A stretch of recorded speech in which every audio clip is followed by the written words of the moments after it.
अमित शाह के इस्तीफे की मांग लगातार तेज हो रही है। राहुल गांधी लगातार सरकार को घेर रहे हैं, छात्रों के बीच पहुंचकर संवाद कर रहे हैं और संसद में अमित शाह के इस्तीफे की मांग लगातार उठाई जा रही है। तो वहीं दिल्ली के जंतर मंतर पर भी अमित शाह के इस्तीफे को लेकर प्रदर्शन लगातार जारी है।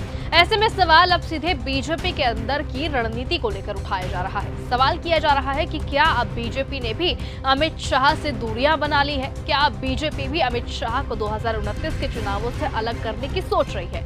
क्या है पूरी खबर, बताएंगे आपको। नमस्कार, आप देख रहे हैं न्यूज गंगा और मैं हूं आपके साथ निशा भारद्वाज। दरअसल अमित शाह पर बढ़ता राजनीतिक दबाव अब सिर्फ संसद तक सीमित नहीं रहा। राहुल गांधी लगातार अमित शाह को लेकर सवाल उठा रहे हैं, कभी छात्रों के बीच पहुंचकर तो कभी सरकार के खिलाफ कार्यक्रमों में, और अब तो संसद में भी राहुल गांधी लगातार अमित शाह से सवाल पूछ रहे हैं। अमित शाह के इस्तीफे की मांग को लगातार दोहरा रहे हैं। संसद में अमित शाह को लेकर आने के लिए लगातार दबाव बढ़ाया जा रहा है। तो वहीं जंतर मंतर की अगर बात करें तो जंतर मंतर पर भी चल रहे प्रदर्शनों में भी अमित शाह के इस्तीफे की आवाज को लगातार बुलंद किया जा रहा है।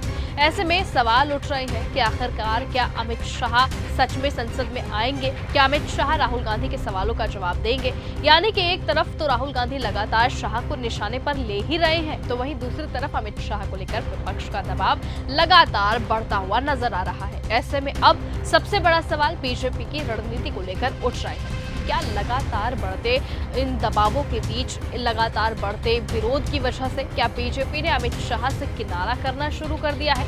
क्योंकि आपको बताएं कि लगातार हो रहे इस विरोध प्रदर्शन के दौरान भी बीजेपी की तरफ से ना तो कोई बड़ा बयान सामने आ रहा है, ना ही अमित शाह को लेकर कोई बचाव सामने आ रहा है। सवाल यह है कि क्या राहुल गांधी के लगातार बढ़ती घेराबंदी ने अमित शाह को बीजेपी के लिए बोझ सा बना दिया है? क्योंकि अभी हाल के दिनों में वंदे मातरम जैसे मुद्दों पर अमित शाह बेहद सक्रिय नजर आए हैं, लेकिन प्रधानमंत्री नरेंद्र मोदी की तरफ से इस मुद्दे पर वैसी आक्रामकता नहीं दिखी। ऐसे में संसद में भी अमित शाह की गैर मौजूदगी को लेकर विपक्ष लगातार सवाल उठाता रहा और यहीं से 2029 के चुनावों को लेकर एक नई चर्चा शुरू हो गई कि क्या बीजेपी अमित शाह को 2029 के चुनावी मैदान से दूर रखने की तैयारी कर रही है?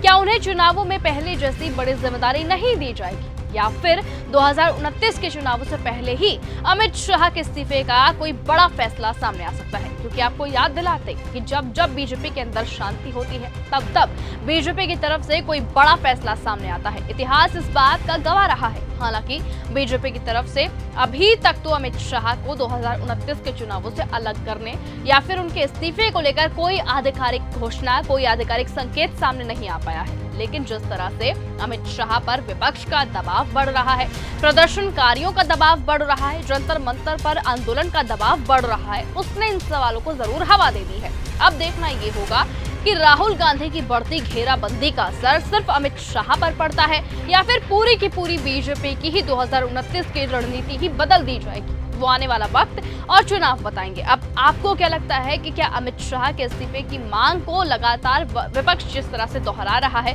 क्या इस पर विपक्ष की जीत होगी या फिर बीजेपी के अंदर कोई अलग ही खिचड़ी पक रही है? आपको क्या कुछ लगता है कि 2029 के चुनावों से पहले क्या अमित शाह अपने ऊपर बढ़ते इन दबाव का, अपने ऊपर बढ़ते इन सवालों का सामने आकर कोई जवाब देंगे? क्या उन पर अपनी जो जवाबदेही का आरोप उन पर लग रहा है, क्या इन आरोपों को सीधे तौर पर अमित शाह सामने आकर अपनी तरफ से स्वीकार करेंगे या फिर इनसे बचकर एक अलग रास्ते पर निकल जाएंगे? या उससे पहले ही बीजेपी 2029 के चुनावों से पहले अमित शाह से दूरियां बढ़ा लेंगी? आपको क्या लगता है कि अमित शाह अब पूरी तरह से बीजेपी के अंदर सक्रिय हो पाएंगे या नहीं हो पाएंगे?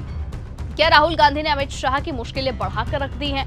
क्या कुछ आपको लगता है? अपनी राय कमेंट करके जरूर बताएं। आज की इस खबर में सिर्फ इतना ही। देखते रहिए और बने रहिए न्यूज गंगा के साथ। और आपको क्या लगता है, क्या अब 2029 के चुनावों में विपक्ष की जीत होनी तय है या फिर एक बार फिर से सत्ता में काबिज होगी बीजेपी?